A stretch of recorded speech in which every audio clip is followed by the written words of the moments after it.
Assalamualaikum warahmatullahi wabarakatuh. Waalaikumsalam. Halo sahabat OBP, balik lagi sama kita berdua di OBP, obrolan bawah pohon. Ini dia pohonnya.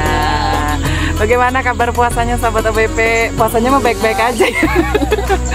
Kabar kitanya bagaimana menjalani bulan yang penuh berkah ini? Semoga semakin lancar jaya. Semakin ujung semakin lancar sih harusnya, bukan semakin tersendat ya.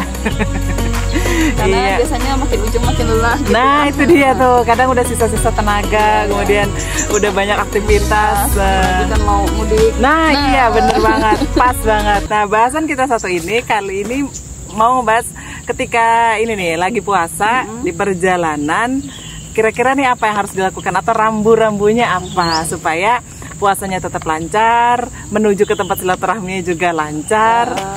Dan ya perjalanan menyenangkan lah gitu ya. Ya. Betul banget, karena kalau yang dikatakan mudik itu ya minimal 30 kilo atau 60 kilo. Kalau cuma 5 menit dari rumah asli kita ke rumah atau 30 menit gitu. Itu kayaknya bukan deh.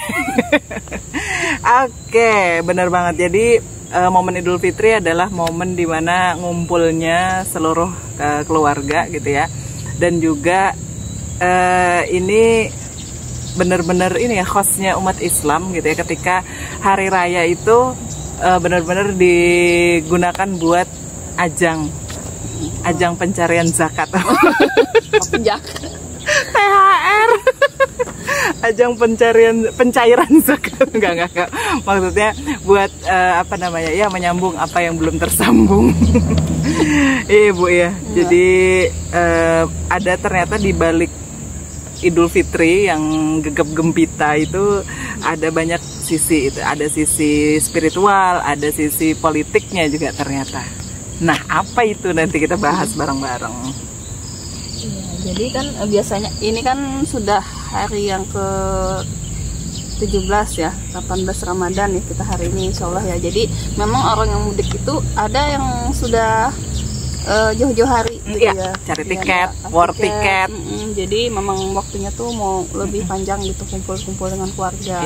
Nah memang dengan silaturahmi ya itu jadi spirit mudik ya untuk silaturahmi itu. Jadi kalau menurut bahasa silaturahmi itu dari kata silah dan arohim. Nah, silah artinya hubungan dan arohim itu bentuk jamaknya al-arham, berarti rahim dan kerabat. Kata arham terdapat dalam Al-Quran sebanyak 7 kali dengan makna rahim, nah dan 5 kali dengan makna kerabat. Nah jadi kan oleh silaturahmi ini secara bahasa itu adalah hubungan yang muncul karena rahim, saudaraan ya, atau hubungan kekerabatan gitu melalui rahim. Nah kemudian menurut Imam An-Nawawi, silaturahmi adalah berbuat baik kepada kerabat sesuai keadaan orang yang hendak menghubungkan dan keadaan orang yang hendak dihubungkan. Kadang berupa kebaikan dalam hal harta gitu, kadang juga mungkin bantuan tenaga, ada juga yang saling mengunjungi, memberi salam dan lainnya. Dalam An-Nawawi syarah Sahih Muslim.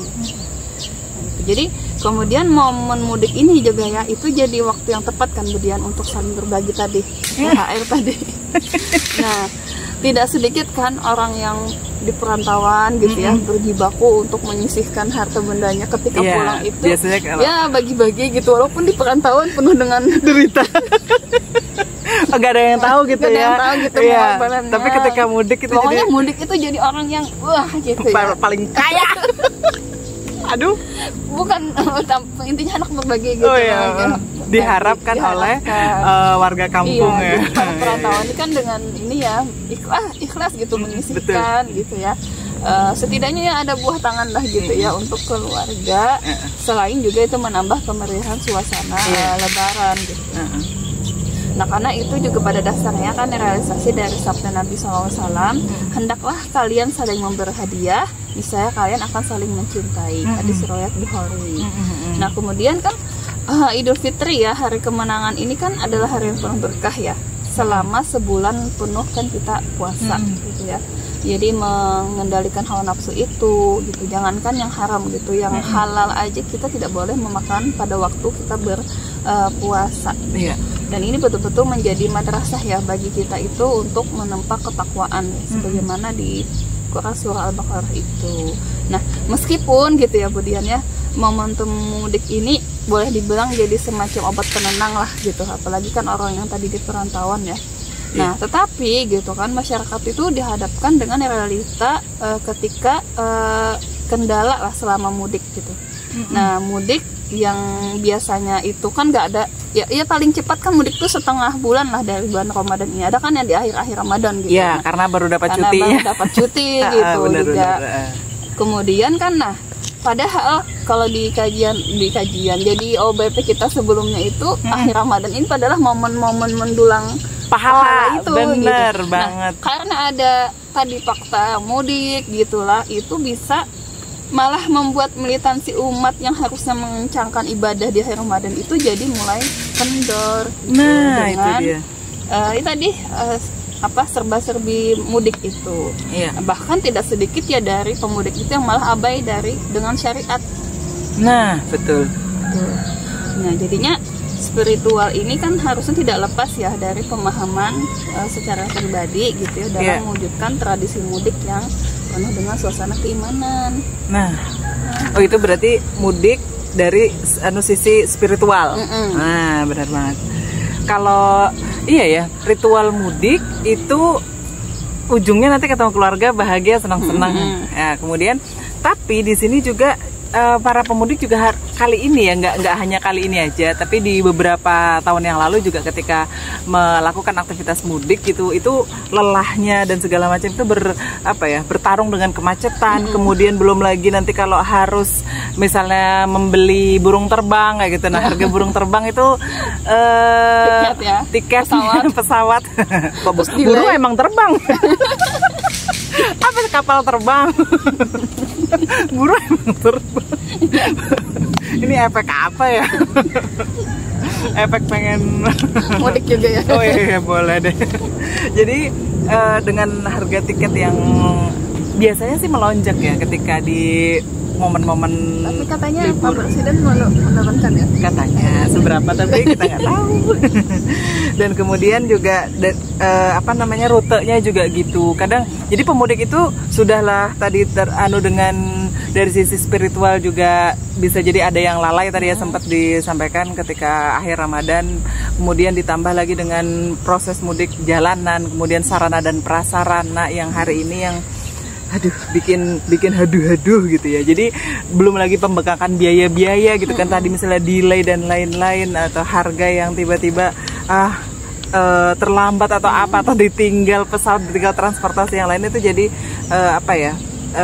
jadi satu hal yang jadi mahal juga ketika kita melakukan mudik tadi. Jadi paling tidak di sini yang kita inginkan itu adalah adanya dari perhatian gitu ya dari negara gitu ya, ketika dari momen spiritual yang dilakukan pada saat mudik ini, kemudian ditambah dengan sarana dan prasarana yang optimal, yang bagus dan yang murah juga dari tiketnya, itu bisa membuat secara kita itu bisa mendukung ibadah kita kan, tadi termasuk silaturahmi, termasuk juga ibadah. Dan dari sinilah yang kita lihat ternyata persoalan ibadah itu bukan persoalan pribadi gitu kan, tapi juga ada dukungan. Tadi contohnya dari mudik tadi adalah perhatian dari negara. Jadi negara juga nggak boleh abai gitu ya terhadap persoalan-persoalan yang terkait dengan ibadah. Salah satunya mudik.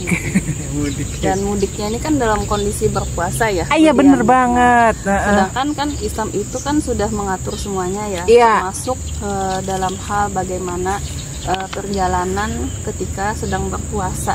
Benar.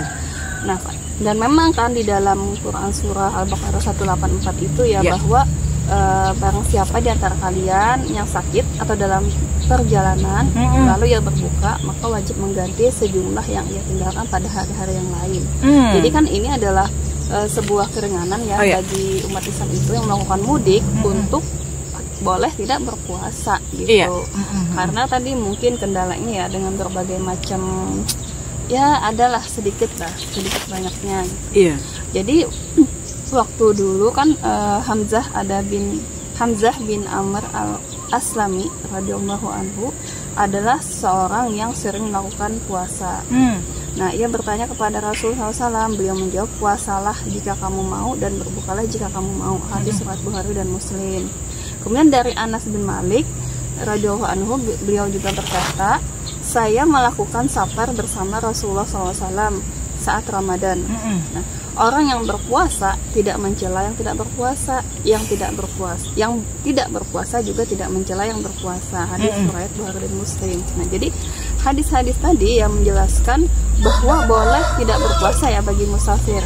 Namun jika berpuasa itu lebih baik.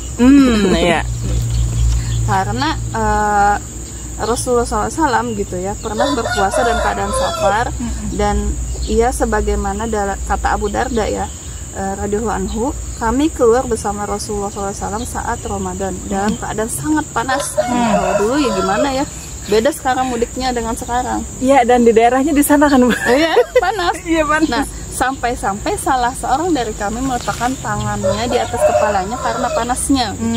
Tidak ada yang berpuasa di antara kami kecuali Rasulullah SAW dan Abdullah bin Rawahah. Hadis riwayat Bukhari dan Muslim. Saking ininya ya perjalanannya ya dulu gitu ya, cuman dengan jalan kaki atau naik onta gitu.